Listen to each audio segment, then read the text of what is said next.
فرزند زہرا یہ حالات برے ہیں۔ کاشانۂ بصیرت ایک ایسا مکمل یوٹیوب چینل جس پر محروم بصارت کے لیے بالخصوص اور تمام افراد کے لیے بالعموم سینکڑوں کی تعداد میں اسلامی کتب دستیاب ہیں۔ لہذا گزارش ہے کہ آپ اپنی ذمہ داری نبھاتے ہوئے کاشانۂ بصیرت کو سبسکرائب کرنے کے ساتھ ساتھ بیل آئیکن کو پریس کیجیے تاکہ آپ علم کے حصول کے ساتھ ساتھ مذہب اہل بیت کی اشاعت میں بھی اہم کردار ادا کرتے رہیں۔ کاشانۂ بصیرت، کاشانۂ بصیرت، کاشانۂ بصیرت۔ فرزند زہرا یہ حالات برے ہیں۔ بسم اللہ الرحمن الرحیم۔ السلام علیکم۔ کاشانۂ بصیرت کے یوٹیوب چینل سے نورین عباس آپ کے ساتھ ہے۔ ہم مطالعہ کر رہے ہیں الکوثر فی تفسیر القرآن کی جلد ششم کا، جس کے مصنف ہیں جناب محسن علی نجفی۔ تو آئیے آغاز کرتے ہیں الکوثر فی تفسیر القرآن کے 10ویں حصے کا۔ فَيَأْتِيَهُمْ بَغْتَةً وَهُمْ لَا يَشْعُرُونَ فَيَقُولُوا هَلْ نَحْنُ مُنظَرُونَ۔ پس یہ عذاب ناگہاں اور بے خبری میں ان پر واقع ہوگا، تو وہ کہیں گے کیا ہمیں مہلت مل سکے گی؟ تفسیر آیات نمبر 2۔ چنانچہ ایسے مجرمین پر عذاب دفعتاً آ جاتا ہے، عذاب دیکھ فوراً اپنی گزشتہ زندگی سامنے آئے گی اور جرائم یاد آئیں گے۔ فوراً ذہنوں میں ایک ارمان ابھرے گا کہ کاش گزشتہ زندگی پلٹ آئے یا ایک موقع اور دیا جاتا تو اس عذاب سے بچنے کا سامان کر لیتے۔ أَفَبِعَذَابِنَا يَسْتَعْجِلُونَ۔ کیا یہ لوگ ہمارے عذاب کے لیے عجلت کر رہے ہیں؟ تفسیر آیات نمبر 3۔ کیا منکرین اس عذاب کے لیے عجلت کر رہے ہیں جو ہم نے ان کے لیے مقرر کر رکھا ہے، اور وہ ہماری سنت و طریقہ کار کے بارے میں شک کر رہے ہیں کہ وہ عذاب کب آئے گا؟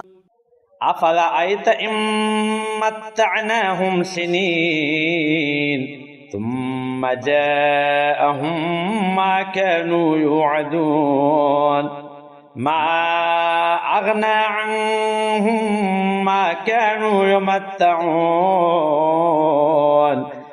یہ تو بتلاؤ کہ اگر ہم انہیں برسوں سے سامان زندگی دیتے رہیں، پھر ان پر وہ عذاب آ جائے جس کا ان کے ساتھ وعدہ ہوا تھا، تو وہ سامان زندگی ان کے کسی کام نہ آئے گا جو انہیں دیا گیا تھا۔ تفسیر آیات نمبر 1۔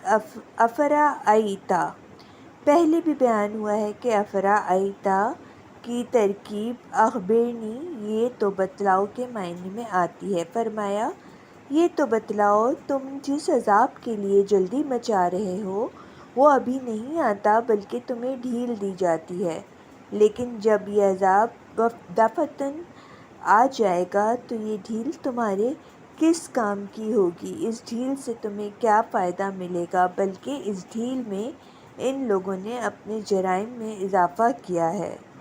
اہم نکات نمبر 1۔ مہلت سے مومنین اپنے حسنات اور کافر اپنے جرائم میں اضافہ کرتا ہے۔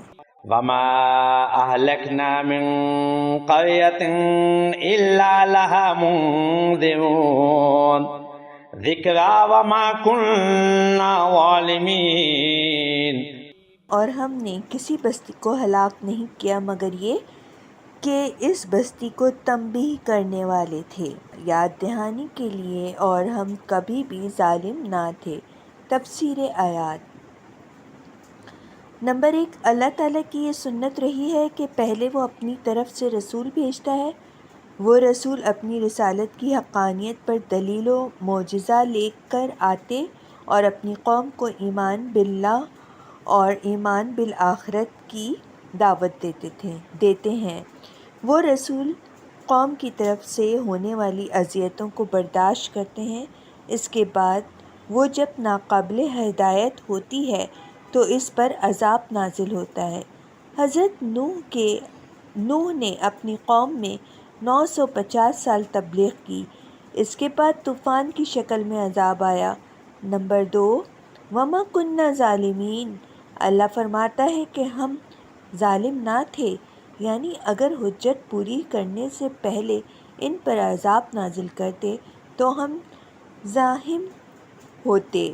واضح رہے، مسلمانوں کے ایک کلامی مکتب کا نظریہ یہ ہے کہ اللہ جو کام بھی کرے گا وہ ظلم نہ ہوگا۔ اس نظریے کے تحت اللہ کا فرمان ہم ظالم نہیں ہیں کا مطلب یہ ہے کہ ہم سے ظلم صادر نہیں ہو سکے گا، جو کام بھی ہم سے صادر ہوگا وہ ظلم نہ ہوگا، خواہ تمام مومنین کو جہنم میں اور کافروں کو جنت میں ڈال دیا جائے۔ شیعہ امامیہ کا نظریہ یہ ہے کہ ظلم قبیح ہے اور اللہ کی ذات قبائح، قاف بے الف حمزہ اور ہے، قبائح سے پاک و منزہ ہے، لہٰذا اللہ ظلم نہیں کرتا، نہ یہ کہ ظلم کر نہیں سکتا۔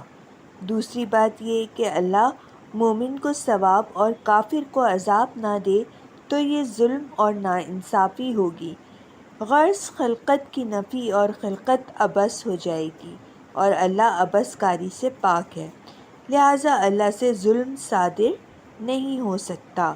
اہم نکات: نمبر 1، اللہ کی طرف سے ظلم کا خطرہ نہیں، رحمت کی امید ہوتی ہے۔ وما تنزلت به الشياطين وما ينبغي لهم وما يستطيعون إنهم عن السمع لمعزولون۔ اور اس قرآن کو شیاطین نے نہیں اتارا اور نہ یہ کام ان سے کوئی مناسبت رکھتا ہے اور نہ ہی وہ استطاعت رکھتے ہیں، وہ تو یقیناً وحی کے سننے سے بھی دور رکھے گئے ہیں۔ تفسیر آیات: کفار قریش کا سب سے بڑا الزام یہ تھا محمد کاہن ہے اور دوسرے کاہنوں کی طرح محمد کا شیاطین سے رابطہ قائم ہوا ہے اور یہ شیاطین اس قسم کا کلام بنا کر لاتے ہیں۔ جواب میں فرمایا یہ شیاطین کا کلام نہیں ہے، پھر اس کی وجوہات بیان فرمائیں۔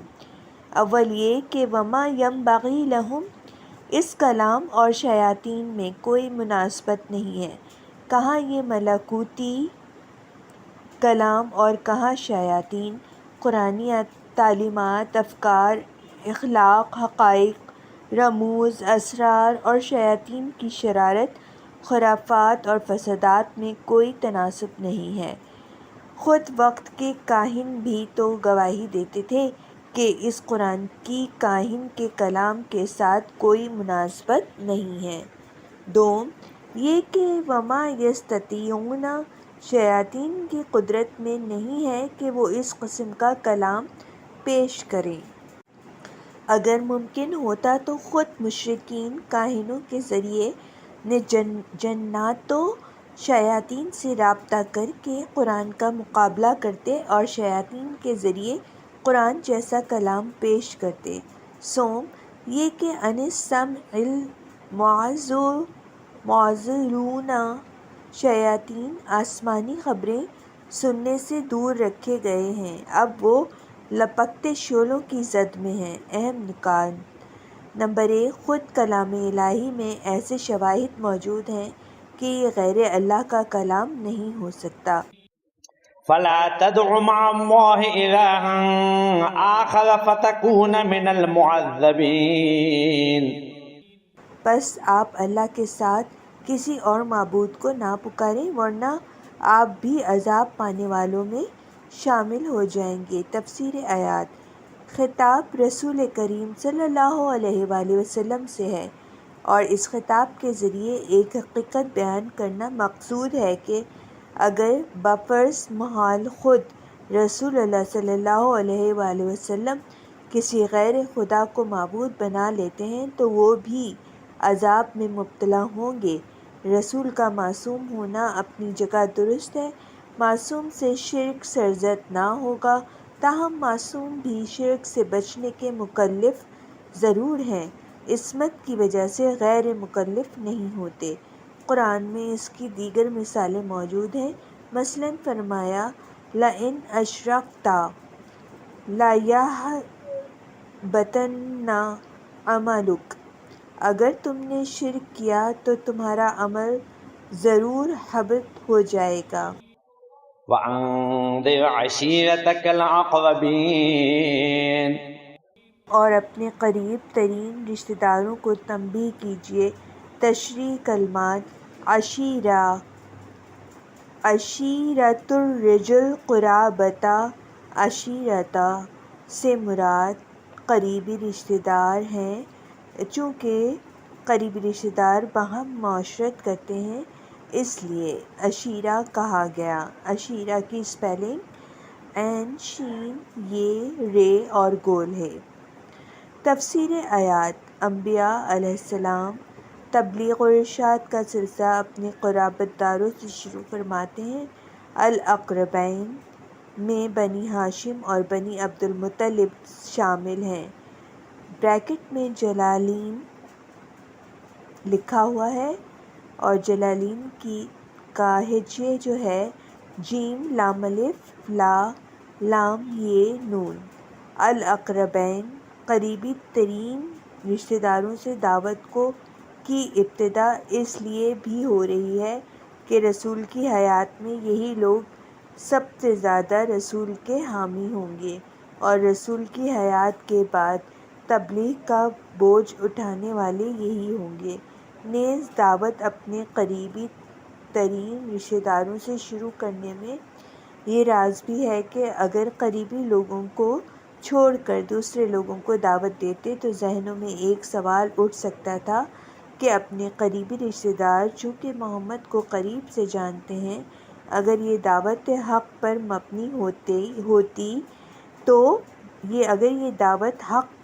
ہوتی تو رشتہ داروں کو پہلے دعوت دینا چاہیے تھا۔ رسول اللہ کی دعوت یا خود رسول اللہ میں کمزوری ہوتی تو قریب سے جاننے والوں سے پرہیز کرتے۔ الاقربین قریبی ترین رشتہ دار، بنی ہاشم اور بنی عبد المطلب قریبی ترین شامل ہیں، جیسا کہ لفظ عشیرہ کی تاکید اور مزید وضاحت کے لیے اقربین فرمایا۔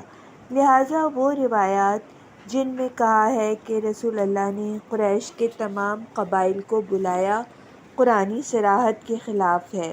ساتھ ان روایات میں یہ بھی کہا گیا ہے کہ اس دعوت کے موقع پر تبت یدا ابی لہب وتب نازل ہوئی۔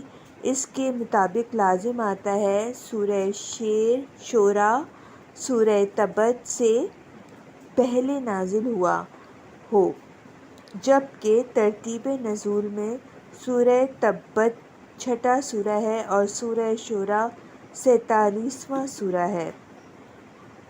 شان نزول عبداللہ بن عباس حضرت علی سے روایت کرتے ہیں کہ آپ نے فرمایا جب رسول اللہ پر آیت وَأَنذِرْ عَشِيرَتَكَ الْأَقْرَبِينَ نازل ہوئی تو رسول اللہ نے مجھے بلایا، فرمایا یا علی، اللہ نے مجھے حکم دیا ہے کہ میں قریبی ترین رشتہ داروں کو تنبیہ کروں۔ اس حکم سے میرا دل تنگ ہو گیا، مجھے علم تھا کہ میں جب یہ کام شروع کروں گا تو ان کا رد عمل نامناسب ہوگا۔ میں نے خاموشی اختیار کی تو جبرائیل نازل ہوئے اور کہا اے محمد، اگر آپ نے یہ کام نہ کیا تو اللہ آپ کو عذاب میں مبتلا کرے گا، لہٰذا اے علی ایک صاع کھانا تیار کرو۔ صاد الف اور عین صاع کھانا تیار کرو، ایک بھیڑ کی ران اور ایک پیالہ دودھ سے بھر دو، پھر عبد المطلب کے خاندان کے افراد کو جمع کرو، میں ان سے بات کروں اور جس چیز کا مجھے حکم ملا ہے وہ ان تک پہنچا دوں۔ میں نے حکم کی تعمیل کی اور سب کو بلایا جو 40 افراد بنتے تھے، ایک کم یا زیادہ ہو سکتا ہے۔ ان میں ان کے چچا عباس، حمزہ، ابو طالب، ابو لہب شامل تھے۔ جب یہ سب لوگ جمع ہو گئے تو مجھ سے کھانا پیش کرنے کے لیے فرمایا۔ جب میں نے پیش کیا تو رسول اللہ نے گوشت کا ایک ٹکڑا لیا اور اپنے دانتوں سے اس کو چیرا، پھر اسے برتنوں کے کناروں میں پر ڈال دیا، پھر فرمایا لے لو بسم اللہ۔ چنانچہ سب نے کھایا اور سب سیر ہو گئے، جبکہ اس اللہ کی قسم جس کے قبضے میں علی کی جان ہے، جو کھانا میں نے پیش کیا تھا وہ ان کا ایک آدمی کھا سکتا تھا۔ پھر فرمایا ان کو پلاؤ۔ پھر میں نے وہ پیالہ پیش کیا تو سب نے پیا اور سب سیراب ہو گئے، جبکہ قسم بخدا ان کا ایک آدمی یہ سارا پی سکتا تھا۔ رسول اللہ نے بات شروع کرنا چاہی تو ابو لہب نے پہل کی اور کہا تمہارے اس ساتھی نے تو پہلے بھی ایسے جادو کیے ہیں جس سے لوگ متفرق ہو گئے۔ دوسرے دن رسول اللہ نے فرمایا اے علی، اس شخص نے پہل کی، میرے بات کرنے سے پہلے لوگ متفرق ہو گئے، تم پہلے کی طرح ان کے لیے کھانا تیار کرو۔ میں نے ایسا کیا اور سب کو جمع کیا، گزشتہ کل کی طرح کھانا پیش کیا، سب نے سیر ہو کر کھایا اور سیراب ہو کر پیا۔ پھر رسول اللہ نے بات شروع کی، فرمایا اے عبد المطلب کی اولاد، میں کسی عرب جوان کو نہیں جانتا جو اپنی قوم کی طرف اس چیز سے بہتر لے کر آیا ہو جو میں لے کر آیا ہوں۔ میں تمہارے پاس دنیا اور آخرت دونوں کی بھلائی لے کر آیا ہوں۔ اللہ تعالیٰ نے مجھے حکم دیا ہے کہ میں آپ لوگوں کو اسی بھلائی کی طرف دعوت دوں۔ میں آپ سے کون ہے آپ میں سے کون ہے جو اس سلسلے میں میرا ہاتھ بٹائے کہ وہ میرا بھائی، میرا وصی اور تمہارے درمیان میرا خلیفہ بن جائے۔ سب رک گئے۔ میں نے کہا حالانکہ میں ان سب میں کم سن، آشوب چشم والا، ابرے شکم والا، نازک پنڈلی والا تھا، یا نبی اللہ میں آپ کا ہاتھ بٹانے والا ہوں گا۔ رسول اللہ نے میری گردن پر ہاتھ رکھ کر فرمایا ان ھذا اخی و وصی و خلیفتی فیکم فاسمعوا لہ واطیعوا۔ یہ میرا بھائی، میرا وصی اور تمہارے درمیان میرا خلیفہ ہے، اس کی بات سنو اور اطاعت کرو۔ اس پر لوگ ہنستے ہوئے کھڑے ہوئے اور ابو طالب سے کہا تجھے اپنے بیٹے کی بات سننے اور اطاعت کرنے کا حکم دیا ہے۔ یہ حدیث درج بالا الفاظ کے ساتھ طبری نے اپنی تاریخ الامم الملوک 319 جلد دوم میں اور ابو جعفر اسقافی نے نقص العثمانیہ 303 میں روایت کی ہے اور کہا ہے انا روی فی الخبر الصحیح۔ اور شہاب الدین خفاجی نے شرح الشفا 35 میں نقل کیا ہے 35 اور جلد 3 میں نقل کیا ہے اور آخر میں کہا ہے وقد ذکر دلائل البیہقی وغیرہ بسند صحیح۔ نمبر 2، دوسرے الفاظ میں یہ حدیث اس طرح آئی ہے فَيَكُمْ بِعَنِّي عَلَىٰ أَنْ يَكُونَ أَخِي وَصَاحِبِي وَوَارِثِي۔ تم میں کون ہے جو میری اس بات پر بیعت کرے کہ وہ میرا بھائی، میرا ساتھی اور میرے وارث ہو؟ 3 بار ان جملوں کی تکرار فرمائی، آخر میں علی کے ہاتھ پر ہاتھ رکھ دیا۔ ان الفاظ میں امام احمد بن حنبل نے اپنی مسند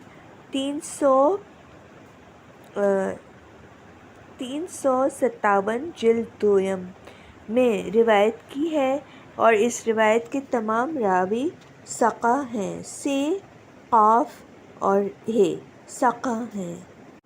امام نسائی نے الخصائص اور السنن الکبریٰ 125 جلد 5 میں روایت کی ہے۔ ملاحظہ ہو الغدیر 399 جلد 2۔ نمبر 3، تیسرے الفاظ میں یہ حدیث اس طرح آئی ہے: من بیعانی علی ان یکون اخی و صاحبی و ولیکم بعدی فمدت یدی وقلت انا ابایعک۔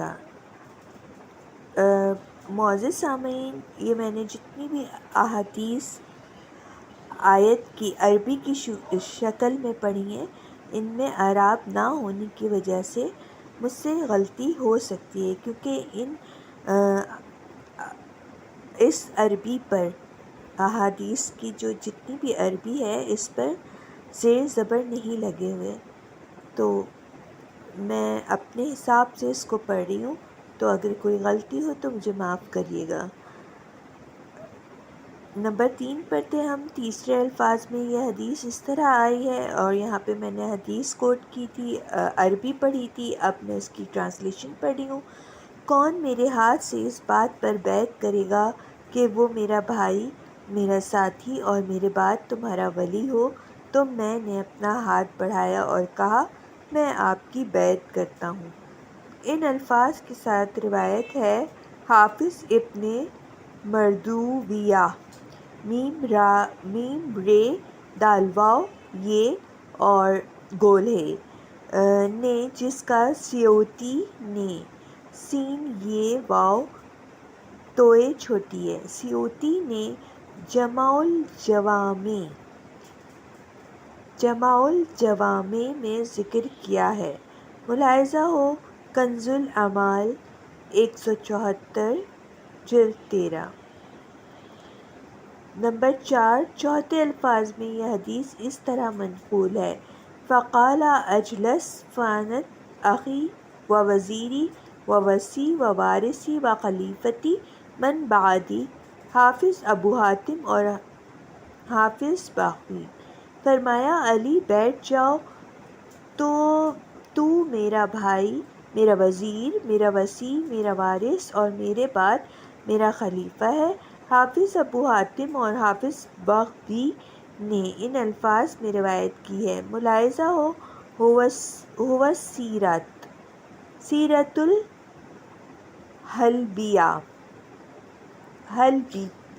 الحلبید، میں آپ کو اس کے ہجے کر کے سناتی ہوں: ہے واو دو چشمیے واو الف لام سین یہ رے گول تے الف لام ہے لام بے یہ گول تے اور الف الحلبیات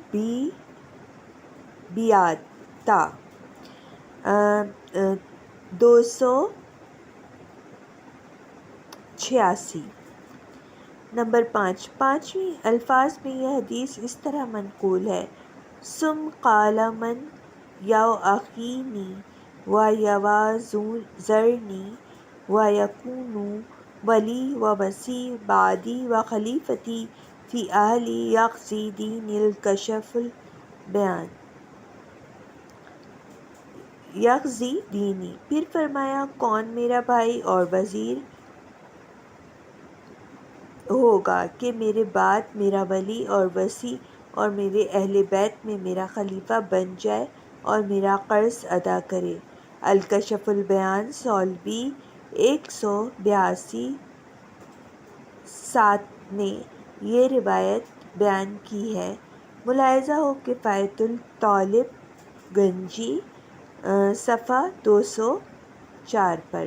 مصر کے مقتدر ادیب اور شاعر عبدالمسیح انطاکی نے اپنے اشعار میں اس واقعے کو نظم کیا ہے۔ آخر میں کہتے ہیں: کذاکا حیدرتا معاشن نبواتا مز